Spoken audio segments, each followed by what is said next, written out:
खुलुमबाय लोगोफोर, गोजोन फुंबिलि बयनिसिमबो। नोंथांमोनखौ गोदान भिडिअ'आव आरो फिन खेबसेबाव बयखौबो बरायनाय जाबाय। आं दिनै नोंथांमोननि सिगाङाव आरोबाव माखासे गोदान खौरां लानानै फैबावलायबाय।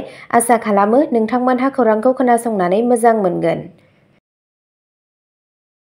गिबि खौराङाव दङ आसाम उफ्रा बिसायख'थिनि थाखाय मोनबा बिधान सभा मासियाव 13 नबेम्बराव रायजोआरि बन्द फोसावदों। मोनसे मावख'आरि बिथोननि बायदिब्ला आसाम सोरखारा बुधबाराव मोनबा बिधान सभा बियाबफोराव 13 नबेम्बराव रायजोआरि बन्द फोसावदों। धलाई एस.सि., सिडली एस.टि., बङाइगाव, बेहाली आरो सामागुरि बिधान सभा बियाबफोराव उफ्रा बिसायख'थि जानो थांगासिनो दं। मानोना बे मासिफोरनि सायख'जानाय थान्दैफोरा बे बोसोरनि जागायजेननायाव लक सभा बिसायख'थियाव देरहादोंमोन।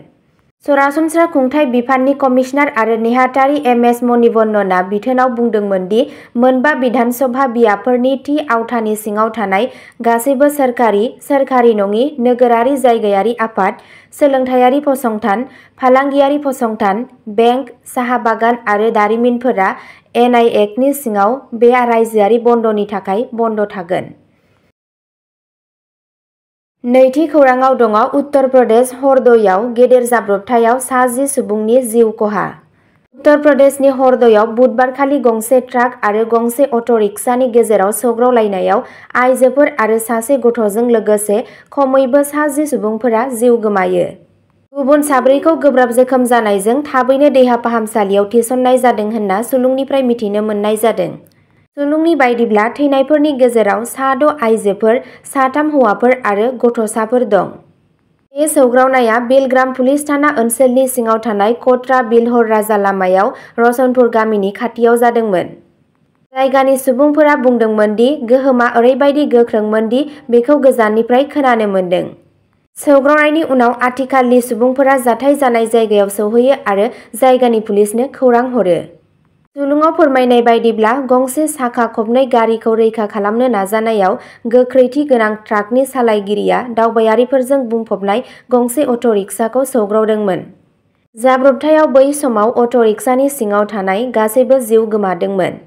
पुलिस सामलायगिरि नीरज कुमार जाधवनि दैदेननायाव मोनसे पुलिस हानजाया जाथाय जायगायाव सौहैयो आरो जाब्रबथायनि जाहोनाव रैखाथि हाबाफारि जागायो। जोखोम जानायफोरखौ थाबैनो देहा फाहामसालियाव थिसननाय जादों। फारसेथिं थैनाय सुबुंफोरनि गोथै सह'खौ पस्टमर्टेमनि थाखाय दैथायहरनाय जादों। नुगिरिफोरा बुंदोंमोन दि ट्राकनि सालायगिरिया जानला-मोनला आरो गोख्रैथिनि सिमानिफ्राय बांसिन गारि सालायगासिनो दंमोन। बे जाथायाव दुखु फोरमायनानै गिबि मन्थ्रि योगी आदित्यनाथआ जिल्ला खुंथायनि मावख'गिरिफोरखौ जोखोम जानायफोरखौ साबसिन फाहामथाय होनायखौ थि खालामनो बिथोन होयो। थामथि खौराङाव दङ बिसायख'थिनि डिउटियाव हाबनो हायैनि थाखाय सा 5 एस.सि.एस. अफिसारफोरखौ सासपेन्ड खालामदों। आसाम सोरखारा बिसायख'थिजों सोमोन्दो थानाय मावनांगौ हाबाफोरखौ मावफुंनायाव फेलें जानायनि थाखाय आसाम सिभिल सार्भिसनि सा 5 मावख'गिरिफोरखौ सासपेन्ड खालामदों। एरख'जानाय मावख'गिरिफोरनि गेजेराव कनकज्योति शइकिया, प्रस्मिता दिहिङिया, जिन्तु शर्मा, सरोज कुमार देखा आरो काव्यश्री दिहिङिया दं। बे मावख'गिरिफोरखौ बावैसो बिसायख'थि आय'गनि गोनांथि बायदियै बिसायख'थिनि बिबानाव बोस्लायनाय जादोंमोन, नाथाय बिथोन होसेयावबो बिसोरो बिबाननि थाखाय रिपर्ट खालामाखैमोन। बिसायख'थिजों सोमोन्दो गोनां मासिफोराव बिसोरनि बोस्लायनाया मोनसे सरासनस्रा खुंथायारि खान्थिनि बाहागोमोन, थेवब्लाबो बिसोरो गावसोरनि गोदान हाबायाव हाबनो थाखाय बिथोनफोरखौ फालियाखैमोन। आसाम सोरखारा गासैबो एरख'जानाय मावख'गिरिफोरनि बेरेखायै बिफानारि नायबिजिरनायनि बिथोनबो फोसावदों, जाहाथे बिसोरनि मावख'आरि बिबानफोरखौ मावफुंनायाव फेलें जानायनि जाहोनफोरखौ नायबिजिरनो हायो। ब्रैथि खौराङाव दङ चन्दन ब्रह्मआ गोहोनि लुगैसुला।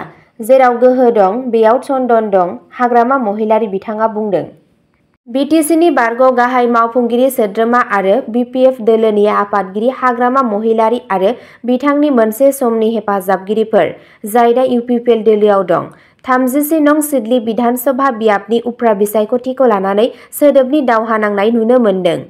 दासान्दि बारग' मन्थ्रि चन्दन ब्रह्मआ बिपिएफ दोलो आरो बिपिएफ दोलोनि आफादगिरि हाग्रामा महिलारीनि सायाव गोबां सोंखारिजाथाव बिबुंथि होनायनि उनाव माखासे बेरफ्रुसार बिबुंथि होनायखौ समाज बिजोंनि गेजेरजों नुनो मोननाय जादों। 34 नं सिडली बिधानसभा बियाबनि उफ्रा बिसायख'थियाव गेजेराव साननैसोनिल' सम थानायनि गेजेरावनो BPF दोलोनि आफादगिरि हाग्रामा महिलारीया फोसावदिंनाय समाव मोनसेनि उनाव मोनसे बेरफ्रुसार बिबुंथि होनाय नुनो मोन्दों। गोबाव समनि उनाव BPF दोलोनि बिजाथि शुद्ध बसुमतारीनि जानानै मोनब्रै दोलोनि मेलाव बाहागो लानानै हाग्रामा महिलारीया गावनि लोगो बारग' मन्त्रि चन्दन ब्रह्मखौ लाफिनदोंमोन आरो बारग' मन्त्रि चन्दन ब्रह्मखौ गोहोनि लुबैसोला सुबुं बुंनायखौ मिथिनो मोननाय जादों। रिपर्टनि बायदियैब्ला हाग्रामा बिथाङा बुंदों दि चन्दन ब्रह्मआ जेराव गोहो दं बेयाव दं। चन्दन ब्रह्मआ BPF नागारनानै UPPLआव हाबदों मानोना जों गोहोआव गैया। नाथाय बिथाङा UPPL दोलोआव जायगा मोनाखै मानोना UPPL दोलोआ चन्दन ब्रह्मखौ माब्लाबाबो दोलोनि टिकेट होआ। बेनिखायनो आं सिडली बियाबनि उफ्रा बिसायख'थियाव BPF दोलोनिफ्राय टिकेट होनो साननानै चन्दन ब्रह्मनि खाथियाव रायजो राजाफोरखौ थिनहरदोंमोन नाथाय बिथाङा फैयाखै। चन्दन ब्रह्मआ दायो UPPL दोलोआव थानानै जोबस्रांगोन। बिथांनि राजखान्थियारि जिउ राहाया जोबबाय होनना हाग्रामा महिलारीया बुङो। मानोना प्रमद बर', मन्त्रि उरखावगोरा ब्रह्म, MP रोनगोरा नार्जारी, आं मिथिया बिसोर माबायदि मानसि। आं मिथिगौ बिथांमोना चन्दन ब्रह्मखौ UPPL दोलोआव मा जायगा होगोन। गासै चन्दन ब्रह्मनि राजखान्थियारि जिउ राहाया बे समाव जोबलांबाय। सिडली बिधानसभा बियाबनि उफ्रा बिसायख'थियाव BPFनि बिजाथि शुद्ध बसुमतारीया देरहागोना 100% रोखा आरो जों 2025 मायथाइनि BTC काउन्सिल बिसायख'थियावबो देरहानो थांगासिनो। BTCनि गाहाय मावफुं सोद्रोमा प्रमद बर'खौ सोंखारिनानै हाग्रामा महिलारीया बुङो दि बिथाङा सेल्फ हेल्प ग्रुपफोरनो न' थांनानै साख्रि, हानि पाट्टा, 75,000 रां होनो थाखाय फोसावदोंमोन।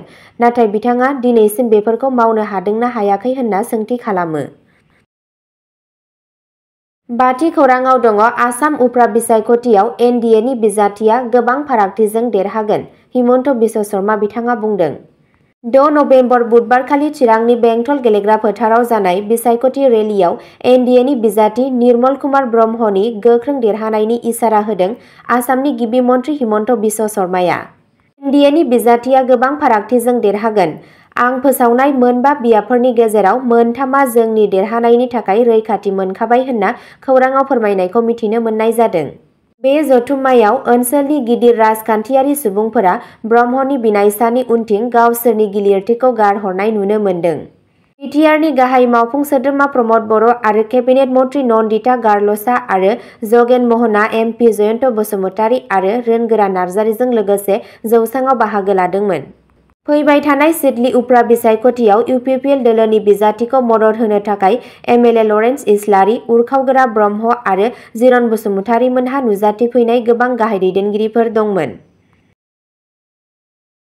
6थि खौराङाव दङ अभयापुरीयाव हा-हुनि नांलायनायखौ लानानै हिंसायारि दाङाबाजियाव सासेनि जिउ खहा, 2 जोखोम। मोननै हान्जानि गेजेराव हिंसायारि नांज्लायनायनि जाहोनाव बङाइगाव जिल्लानि अभयापुरीयाव मंगलबार 6 नबेम्बरनि फुङाव सासे सुबुङा जिउ गोमायो। बे गिख्रंथाव जाथाया लेंटिसिङा पुलिस थानानि सिङाव थानाय ओनसोल नसत्रायाव जादोंमोन।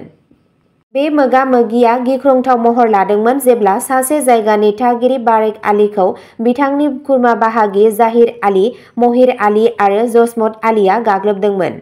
नुगिरिफोरनि बायदिब्ला बारेक आलीआ गावनि न'निफ्राय ओंखारलांगासिनो दंमोन जेब्ला बिथांखौ उननिफ्राय गोबौ हाथियारजों गाग्लोबनाय जादोंमोन, जायनि फिथाय महरै गिथावना जखम जादों, जाय जाथाय जानाय जायगायाव बिथांनि जिउ जोबो। थैनायनि अनगायैबो नखरारि दाङाबाजिया गुबुन सानैखौ गाज्रियै जोखोम खालामदोंमोन। सावस्रि मावफारियाफोरा जाथाय जानाय जायगायाव सौहैयो आरो जोखोम जानायफोरनि गेजेराव सासेखौ जोखोम जानायनि गोब्राब जानायनि थाखाय गोजौ फाहामथायनि थाखाय बङाइगावआव दैथायहरनाय जायो। जायगानि बिबानगिरिफोरा नखरारि दावराव-दावसिनि सिङाव थानाय जाहोनफोर आरो बे बांनायनि जाहोनाव जानाय जाथायफोरनि सायाव नोजोर होनानै जाथायनि सायाव नायबिजिरनाय जागायदों। पुलिसआ लोब्बा थानाय सुबुंफोरखौ हमनो थाखाय खामानि मावगासिनो दं आरो आरोबाव हिंसाखौ होबथानो थाखाय ओनसोलाव रैखाथिखौ बांहोनाय जादों। 7थि खौराङाव दङ उन्दै हिनजावसाखौ गले-गले जिनाहारि खालामनायनि दायाव गुवाहाटीनि सासे सुबुंखौ खादों। आसामनि जालुकबारि पुलिसआ सासे 43 बोसोर बैसोनि सुबुंखौ थांनाय गोबां दाननिफ्राय गुवाहाटीआव सासे 11 बोसोर बैसोनि हिनजावसाखौ गले-गले जिनाहारि खालामनायनि दायाव खादों। जालुकबारी पुलिस थानानि बिबानगिरि ऋतुज्योति नाथआ 6 नबेम्बर खालि बुंदोंमोन दि बे जाथाया गुवाहाटीनि पान्डु ओनसोलाव जादोंमोन। 46 बोसोर बैसोनि, जाय हिन्जावसानि नसुंसेनिमोन, बिखौ नखरावबो मिथिगौमोन। पुलिसआ बुंबावदों हिन्जावसाखौ मैयाबो जिनाहारि खालामनाय जादों। अब्ला बियो गावनि बिमानो गासैखौबो खोन्थानायसै। बिथांजोआ दाबि खालामदोंमोन दि दायनिगिरिया गोबां दानसिम बिखौ गले गले जिनाहारि खालामदोंमोन आरो हुमखि होदोंमोन। नाथआ बुंदोंमोन दि उन्दै गथ'सानि सावस्रि आनजादखौ 5 नबेम्बरनि मोनायाव खालामनाय जादों आरो गुवारै फोरमायथिखौ नेथ'नाय जादों। जों दायनिगिरिखौ जायगानिफ्रायनो खाबाय। पक्स' आरो BNSनि गुबुन गुबुन धाराफोरनि सिङाव मोनसे केस रेजिस्टार खालामनाय जादों। आरोबाव गुदि खिथाखौ नेथ'नाय जादों।